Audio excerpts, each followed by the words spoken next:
ज़रूर बताएं, वीडियो को लाइक, चैनल को सब्सक्राइब ज़रूर करें। धन्यवाद। मेरा देवर मेरे पति से बड़ा बूढ़ा लगता था, जिसकी उम्र 50 साल थी। एक रोज मैंने अपनी सास से कहा कि देवर बूढ़ा हो गया है, इसकी शादी क्यों नहीं की। सास ने सर पकड़ लिया और कहने लगी, वो ख्वाजा सिरा है। ये सुनकर मेरे रोंगटे खड़े हो गए।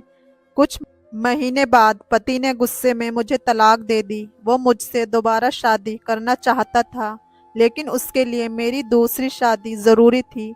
सास ने उस बूढ़े देवर से मेरी शादी कर दी, जिसे सास ख्वाजा सिरा कहती थी। उसने मेरे साथ जब मेरी शादी हुई तो ससुराल में एक देवर और सास के अलावा कोई नहीं था। ससुर बहुत पहले ही मर चुके थे और सास मेरा बहुत ख्याल रखती थी। पति तो मुझे बहुत मोहब्बत करता था। मैंने शादी के फौरन बाद ही घर के सारे काम देखने शुरू कर दिए थे। मेरा पति काम के सिलसिले से अक्सर दूसरे शहर चला जाता था। उनके जाने के बाद घर में देवर और सास को मिलाकर हम 3 लोग ही रह जाते थे। मेरी सास तो ज्यादातर बातों में मशरूफ रहती थी, जैसे मर्जी काम करती। उन्होंने कभी भी मुझ पर कोई रोक टोक नहीं की थी, बल्कि जब भी मैं थक जाती तो बचा हुआ काम मेरी सास करती थी। मैं अपनी सास को कहती कि माँ, आप ना करो, मैं करूँगी। ऐसे अच्छा नहीं लगता कि मैं आराम करूँ और आप काम करो। वो तो मैं बस थोड़ा सा आराम करने बैठ जाती हूँ, लेकिन वह कहती कि मैंने कर लिया है, तुम कोई और काम कर लो। कभी कभी मुझे अपनी सास से डर लगता था कि उनकी शख्सियत ही कुछ ऐसी थी। वह ज़्यादातर खामोश रहती, जिससे उनकी शख्सियत में एक रौब सा महसूस होता था। मैं उनके सामने कम ही बोलती थी। मुझे उनके ज़्यादा ना बोलने से कोई मसला नहीं था, बस मैं घर में अकेली होती थी, इसलिए दिल करता था कि उनके साथ बातचीत कर लिया करूं।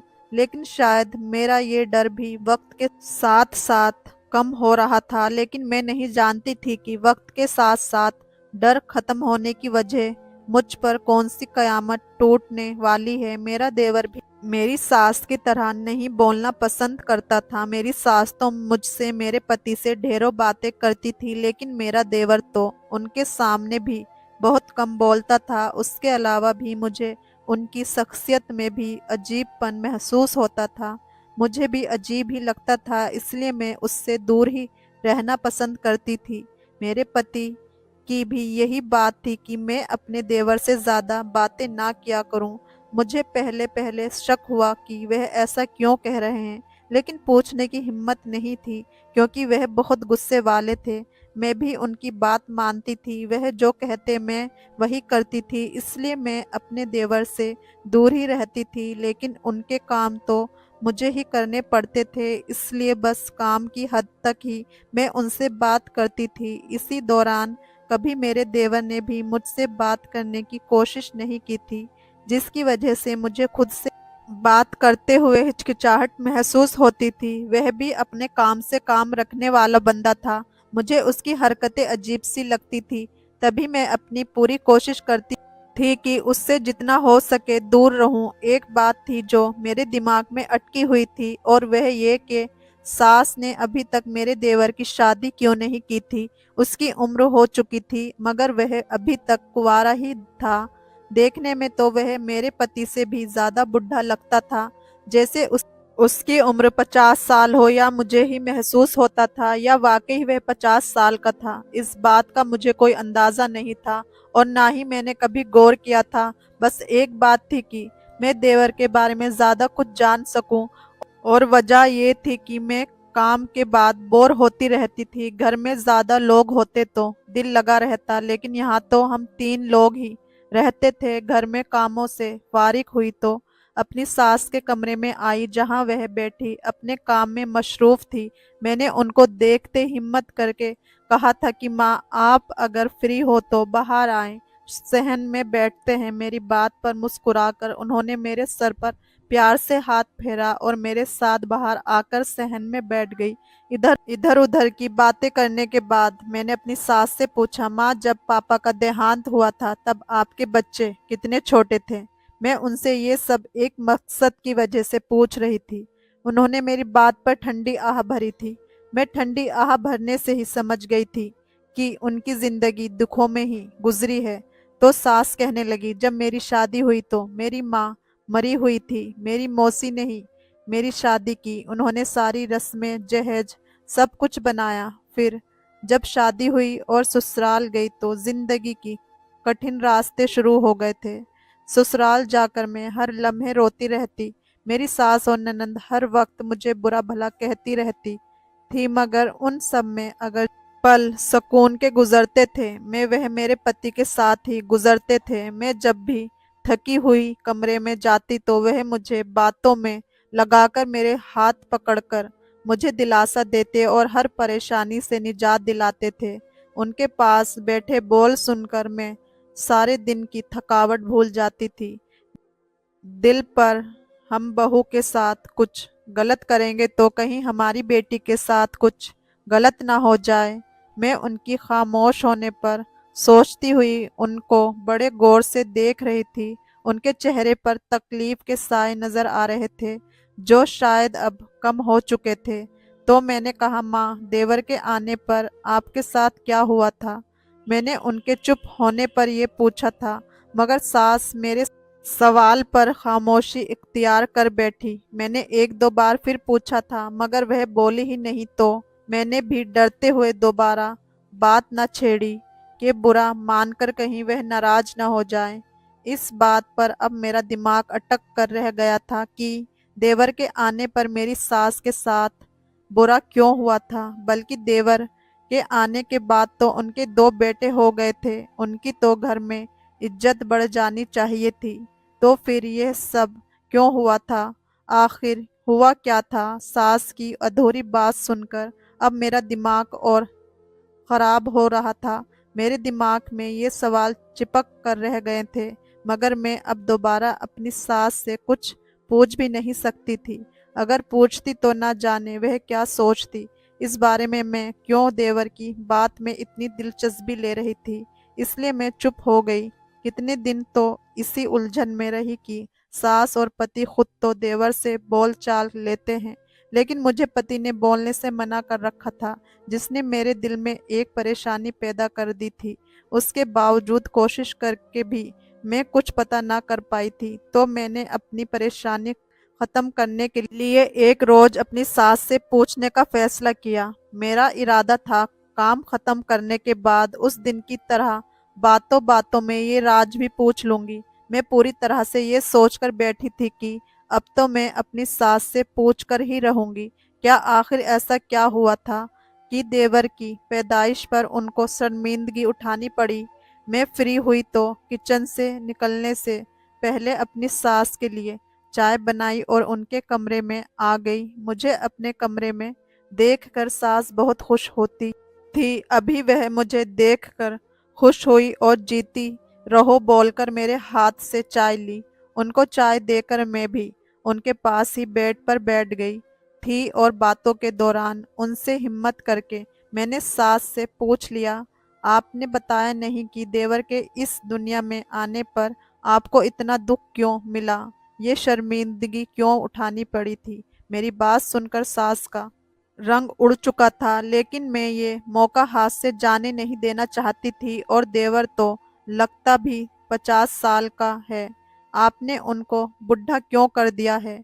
उनकी जल्द से जल्द शादी क्यों नहीं की? मैंने उनके पास बैठकर कहा तो मेरी बात पर सास ने सर पकड़ लिया और थोड़ी देर खामोश रहने के बाद कहने लगी, वह तो ख्वाजा सिरा है। ये सुनकर तो मेरे रोंगटे खड़े हो गए थे। मैं तो हैरान रह गई थी। ये सुनकर वह ऐसा लगता तो ना था। अगर देवर ख्वाजा सरा था तो उसकी हरकत कुछ अजीब क्यों ना थी?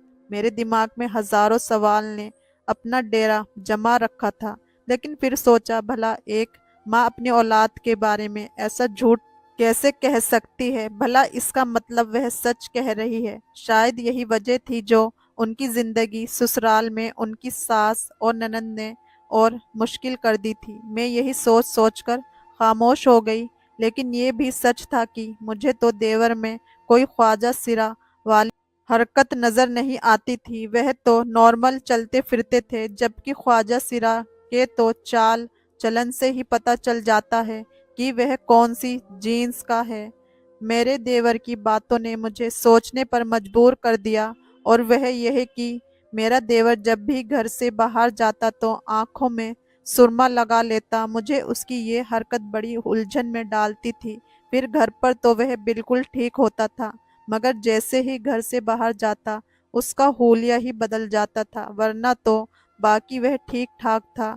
ये बात बस मुझे यकीन दिला रही थी कि वाकई वह ख्वाजा सिरा है। लेकिन ख्वाजा सिरा की पहचान मुश्किल तो नहीं होती, मगर मेरा देवर तो ऐसा बिल्कुल भी नहीं दिखता था।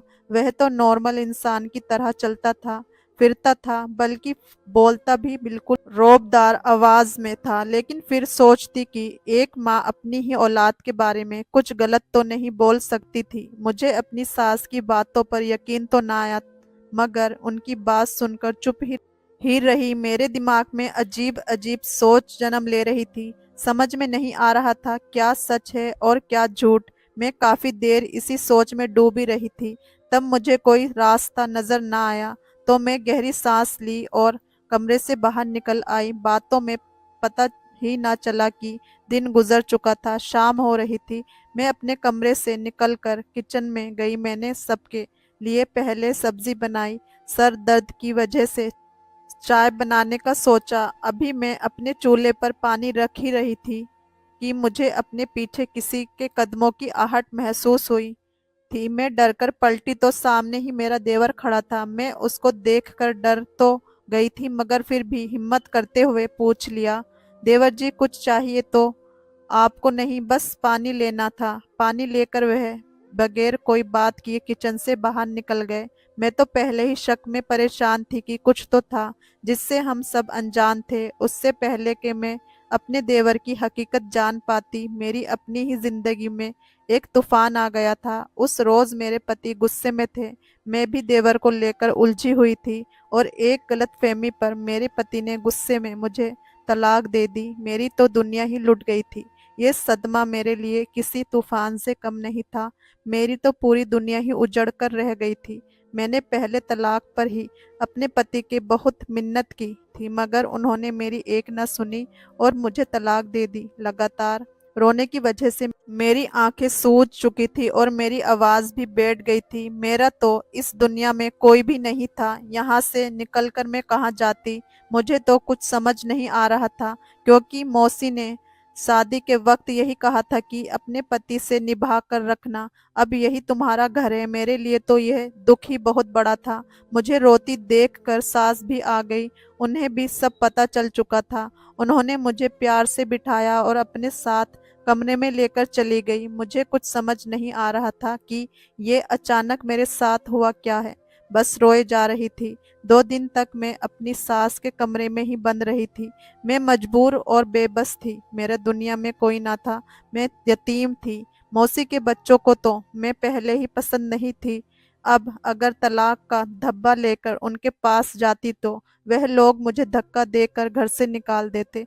वैसे भी बेइज्जती होती, इसलिए मजबूर होकर सास के घर ही पड़ी रही थी। जब से मेरे पति ने मुझे तलाक दी थी, तब से मैं इद्दत में ही थी। मैं दिन रात सास के कमरे में ही बंद रहती थी। थोड़े दिनों बाद मेरे पति ने ऐसी बात कही जिसने मुझे सोच में डाल दिया था। वह अपनी गलती पर पछता रहे थे और मुझसे दोबारा शादी करना चाहते थे, लेकिन उसके लिए मेरी दूसरी शादी जरूरी थी। मैं उनकी बात मान भी लेती तो शादी वाली बात मुझे अच्छी ना लगी थी। एक रोज मेरी सास ने मुझे अपने पास बिठाकर कहा, देखो बेटा, तुम थोड़ी समझदारी से काम लो और मेरी मानो तो इस बात का यही हल है कि तुम अपने देवर से शादी कर लो। घर की बात घर में ही रह जाएगी, ना लोगों को पता चलेगा और ना ही तुम्हारी बदनामी होगी। बात करते हुए मेरी सास लगातार मेरा हाथ थपथपा रही थी। उनकी बात ने मेरे सर पर आसमान तोड़ दिया था। मैं तो कुछ देर बोल ही नहीं पाई थी। अपनी सास के लगातार इशारे पर मैंने उनके सामने सर झुका दिया था। मेरे पास और कोई रास्ता भी नहीं था और क्या करती, इसलिए मैं मान भी गई। लेकिन मैं नहीं जानती थी कि मेरी जिंदगी में कौन सा तूफान आने वाला है। फिर कुछ ही दिनों में सास ने मेरी उस बुढ़े देवर से मेरी शादी करवा दी थी। उससे शादी के बाद जो सच्चाई मेरे सामने आई उसने मेरे पैरों तले से जमीन निकाल दी थी। मैं अपने होश हवास खो चुकी थी। मुझे समझ नहीं आ रहा था कौन सच बोल रहा था और कौन झूठा है। कुछ दिन तो इसी में गुजर गए और ऊपर से मुझ में अब इतनी हिम्मत नहीं थी कि मैं अपने पति से कुछ पूछती, क्योंकि वह तो पहले ही खामोश और गुस्से में रहते थे जब मेरा उनसे भाभी का रिश्ता था, और अब तो मैं उनकी बीवी थी। जबकि उसके बावजूद मुझे में हिम्मत नहीं थी। शादी के कुछ दिन बाद मैंने खुद में हौसला पैदा किया कि अपने 50 साल के बुढ़े पति से तलाक की बात करके रहूंगी। लेकिन उससे पहले कि मैं उनसे कोई बात करती वह घर से ही चला गया था। मुझे तो समझ नहीं आ रहा था कि मेरे साथ हो क्या रहा है।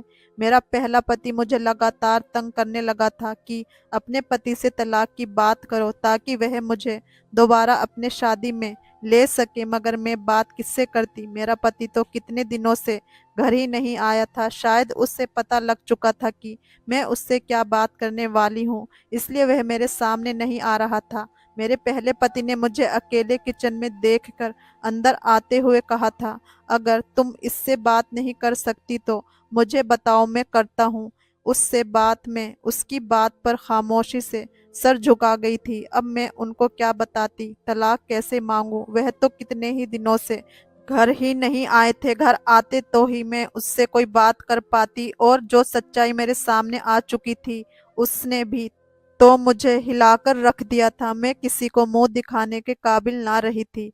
शर्मिंदा सी सबसे छुपती फिरती थी।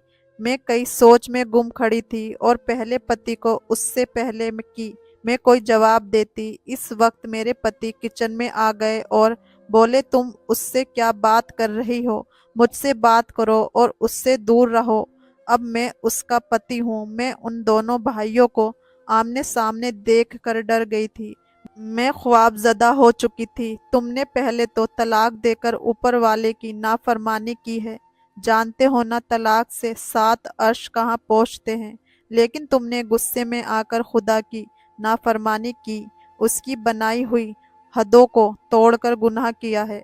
और दूसरी गलती यह है कि तुमने अपनी बीवी को तलाक के बाद मजबूर किया और उसकी शादी किसी नाकारा शख्स से करवाकर एक और गुनाह अपने सर लिखवा लिया है। गलती तुम्हारी है, मेरी नहीं। जब मैं क्यों सजा भुगतूं? और मेरा देवर, जो कि जब अब मेरा पति था, वह कह रहा था कि मैं अपनी बीवी को किसी हाल में भी तलाक नहीं दूंगा। ये अब मेरी बीवी है, और मेरे पहले पति को ये सब कुछ कह रहा था, और उसका असली चेहरा सबके सामने आ गया था, जिस पर मेरा सर शर्मिंदगी से झुक गया था, क्योंकि मैं भी गुनहगार थी। मुझे दूसरी शादी के लिए मानना ही नहीं चाहिए था। मेरी सास भी किचन के दरवाजे पर खड़ी उन दोनों की बहस सुन रही थी। उनके चेहरे पर गुस्सा या कोई और नाराजगी नहीं थी। मेरा पति हाथ पकड़कर मुझे अपने कमरे में ले गया, और वहां जाकर उन्होंने अपनी सारी सच्चाई मुझे बता दी थी, और मुझे वक्त भी दिया था कि मैं सोच समझकर ही अपने लिए फैसला लूं। मैं हैरान थी कि जिसको मेरी सास ख्वाजा सिरा बोलती थी और मेरा पहला पति हिजड़ा कहकर पुकारता था, ना तो वह नाकारा शख्स था और ना ही ख्वाजा सिरा था। वह तो एक मुकम्मल इंसान था। ये तो मैं अपनी शादी वाली रात ही जान गई थी। तो उन्होंने मुझे बीवी होने का हक दिया था। मैं तो हैरान रह गई थी। अगर वह ठीक थे तो मेरी सास ने मुझे अपने ही बेटे के बारे में इतनी बड़ी बात कैसे कह दी थी? कोई माँ अपने ही बेटे को ऐबदार कैसे बोल सकती थी? मैं उसकी सच्चाई जानकर दंग रह गई थी। वह जो खामोशी तबीयत के मालिक थे, वह कोई आम इंसान थोड़ी थे। वह तो इतने बड़े ओहदे पर फैज़ थे। ऐसे कैसे हो सकता था? एक बार फिर से मैं उनकी शख्सियत की खोज में मशरूफ हो चुकी थी। मुझे सच में डूबे देखकर मेरे पति ने मेरा हाथ पकड़कर मुझे बेड पर बैठने को कहा तो मैं चौंक कर सीधी हुई थी। मैं जानता हूँ तुम्हें ये जानने के लिए बेचैनी हो रही है कि अगर मेरी सगी माँ ही मुझे ख्वाजा सिरा बोलती है तो फिर मैं ठीक कैसे हूँ। वह अपनी बात दोहराकर मेरी तरफ देखने लगे, जैसे पूछ रहे हो कि मैं ठीक कह रहा हूं ना। मैंने उनको देखकर हाँ में सिर हिलाया तो इस वक्त मेरी सास चलती हुई अंदर कमरे में दाखिल हुई। मैं उनको देखकर उठकर खड़ी हुई थी। उन्होंने पास आते हुए मेरे सर पर प्यार से हाथ फेरा और मुझसे कुछ फासले पर अपने बेटे के पास बैठ गई। मैं जानती हूँ तुम्हारे दिमाग में बहुत सारे सवाल पैदा हो रहे होंगे, उनके जवाब देने ही आई हूँ। जब मेरा बड़ा बेटा हुआ तो उस पर मेरी ननंद और सास का ही कब्जा रहा था। हमेशा से ही वह उनकी संगत में रहता। वह बहुत ही बिगड़ गया था, इसलिए तो मैंने उसकी जल्दी शादी कर दी थी ताकि वह सुधर जाए। मगर उसने तो अपने ही हाथों से अपनी जिंदगी बर्बाद कर ली।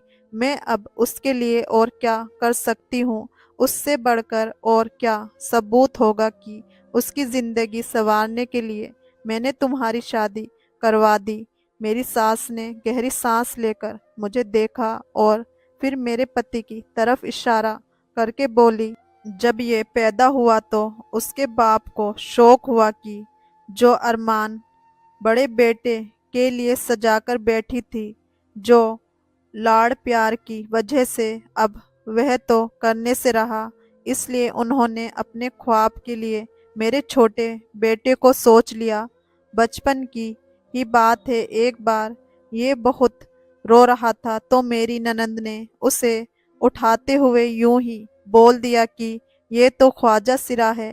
फिर क्या था, तब से ही ये सारे मोहल्ले में मशहूर हो गया कि मेरा छोटा बेटा ख्वाजा सिरा है। किसी ने जांच करवाने की कोशिश ना की। सबको मौका मिल चुका था मुझे जलील करने का। मैं भी खामोश रही क्योंकि पति ने कहा था जो सब सोच रहे हैं उनको सोचने दो, यही उसके हक में बेहतर है। तुम जब ब्याह कर यहाँ आई थी तुमसे भी सबकी तरह ये हकीकत छुपाई गई, लेकिन शादी के बाद जब तुम उसकी शादी में आई तो तुम पर उसका राज खुल गया। सास खामोश हुई तो पति ने बोलना शुरू कर दिया। मैं सबकी नज़रों में एक ख्वाजा सिरा रहा। उससे मेरा काम और भी आसान हुआ था। जानती हो मैं दुबई का खुफिया एजेंट हूँ। हमारे लिए अपनी पहचान छुपाना ज़रूरी होता है। वह जैसे जैसे बोलते जा रहे थे मैं अपनी जगह दंग रह गई थी। सास सब सच बताने के बाद हमें कुछ वक्त अकेला छोड़कर कमरे से बाहर चली गई थी। कुछ देर बाद मेरा पति तैयार हुआ तो मैं अपनी जगह दंग रह गई थी, क्योंकि वह तो कहीं से भी 50 साल का बुढ़ा नहीं लग रहा था। वह तो एक नौजवान शख्स था जिसकी उम्र 35 साल के करीब थी। उन्होंने बताया कि उम्र बढ़ाने भी उनका एक जरिया था। वे खुद को बुढ़ा जाहिर करते थे ताकि लोगों को उन पर शक ना हो। उन्होंने मुझे अपनी सारी हकीकत बता दी थी और मुझे फैसला करने को कहा था। मैंने काफ़ी देर अपने पहले पति के साथ अपने होने वाले पति के बारे में सोचा और मुझे मेरा पति हर लिहाज से बेहतर लगा था। जिसे हर जगह रोक था, उसे गुस्सा बस गलत बात पर आता था। उसका मानना था कि उसके भाई ने गलती नहीं गुनाह किया है, जिसकी सजा है जो उसने किया है अब वह भुगते भी। और मैं इतना बेइज्जत नहीं हूँ कि अपनी बीवी को तलाक देकर अपने भाई की शादी में दे दूं। मेरे पति अपनी जगह बिल्कुल सही थे। मेरे पहले पति जल्दबाजी और बस अपनी ही सुनने और करने वाले थे। मैं भी अब उनके साथ नहीं रहना चाहती थी। बेशक खुदा हमारे लिए जो भी फैसला करता है वह हमारे हक में बेहतर होता है। मैंने पति के साथ रहने की हामी भरकर उनका मान बढ़ा दिया था। मेरे पति ने दूसरे शहर में ट्रांसफर करवा लिया था। वह मुझे और सास को अपने साथ लेकर चले गए थे। पीछे मेरा पहला पति अकेला रह गया था। खुद को इस भरी दुनिया में अकेला करने वाला भी वह खुद ही था। इसलिए गुस्से को हमेशा हराम कहा गया है। मेरी शादी तो देवर से हुई थी जो इज्जत वाला निकला था। अगर मेरी शादी किसी गैर और नकारा इंसान से हो जाती और वह अपनी जिद पर अड़ जाता कि वह मुझे नहीं छोड़ेगा, तो मेरी तो जिंदगी बर्बाद हो जाती। जबकि मेरा पहला पति को उससे कोई फर्क नहीं पड़ने वाला था। खुदा सब बहन बेटियों को इस लानत से महफूज रखे। आज मेरे 2 बच्चे हैं और हम अपनी ज़िंदगी में बहुत खुश हैं। मैंने कभी भी पलटकर अपनी पिछली ज़िंदगी की तरफ ना देखा था और ना ही कोई जिक्र किया था। आज मैं अपने पति के साथ खुशहाल जिंदगी गुजार रही हूँ। दोस्तों, कहानी कैसी लगी?